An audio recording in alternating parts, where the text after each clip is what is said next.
بەیانتان باش هاوڕێیان و خۆشەویستان، ئەمڕۆ 8/2023ە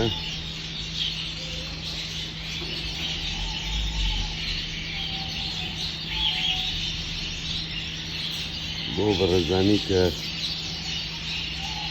زێبرایانەیە یا فینشەکانیانەیە واڵدن فینشە شتێکە یان بەو شێوەیە خواردن دەم دەبێت.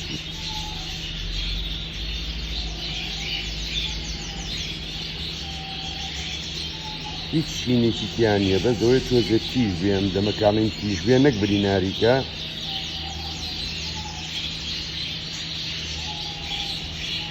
بەسمانەیە بچێتە دەمی بێت چۆکەوە ئەخۆی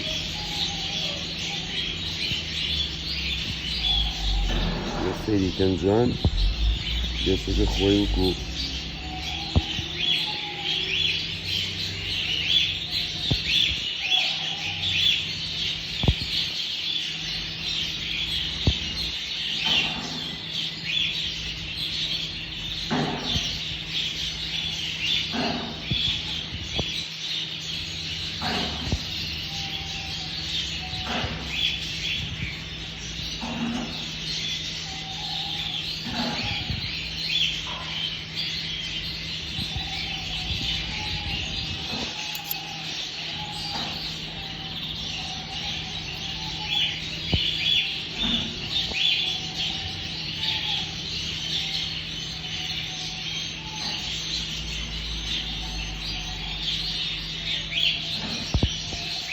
زۆر سپاسان دەکەم.